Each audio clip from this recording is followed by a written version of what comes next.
Africa should not be offering just raw materials. Africa has to be processing that because that's where the value added is and that's where the money is made. To unlock the potential of agriculture in Africa, we've got to look at agriculture very differently than we are currently looking at it. Agriculture is not a development sector. It's not a social sector. Agriculture is a big, big business sector.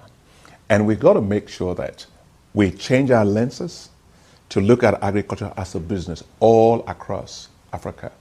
And to be able to do that is why the bank, the African Development Bank, will be investing $24 billion over the next 10 years, which is 400% over what we've ever done as a bank in the agricultural sector. And what are the critical things that we want to support to do differently in agriculture? First, we want to support agricultural industrialization on the continent. Africa produces today 75% of the world's cocoa beans, but we get only 2% of a $100 billion chocolate market. And what's the brain surgery in making chocolates, for goodness sake? You know, Africa produces so much cotton, but it exports is raw cotton, fiber, right? And Africa produces a lot of tea and also a lot of coffee beans, but it exports them raw. And so we want to help countries to actually become competitive in processing and adding value to everything that they produce. So agribusiness is going to be a key component.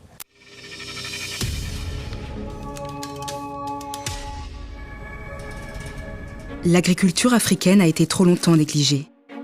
Les rendements des cultures de base en Afrique ont à peine augmenté au cours des 25 dernières années. Pourtant, le secteur représente un marché énorme.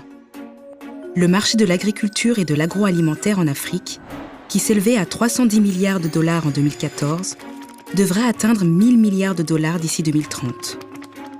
Jusqu'à présent, cette demande a été largement satisfaite par les importations, vidant ainsi l'Afrique de ses richesses et de ses emplois.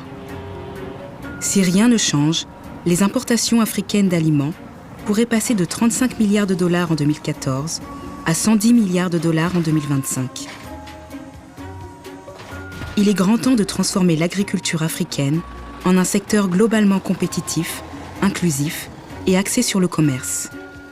Remplacer les importations alimentaires par des aliments produits sur place nécessite deux préalables. Tout d'abord, augmenter la productivité et la production des produits de base.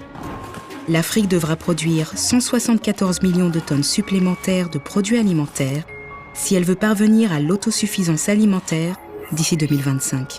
Ensuite, ajouter de la valeur aux récoltes en les transformant en produits alimentaires qui peuvent rivaliser en qualité et en prix avec les produits importés. C'est précisément ce que la stratégie « Nourrir l'Afrique » de la Banque africaine de développement entend faire à travers son programme de zones de transformation agroalimentaire. Ces zones sont des initiatives publiques-privées facilitées par le gouvernement et conçues pour concentrer les activités agro-industrielles privées dans des zones ciblées à fort potentiel agricole. Leur objectif, stimuler la productivité en intégrant la production, la transformation et la commercialisation des produits alimentaires de première nécessité. Les investisseurs du secteur privé, attirés par ces initiatives, ajoutent de la valeur aux cultures, à l'élevage ou à la pêche par le biais de leurs usines de transformation agroalimentaire. De leur côté, les producteurs agricoles ont un meilleur accès au crédit, à la technologie, à la formation et à des marchés qui viennent frapper à la porte de leurs fermes.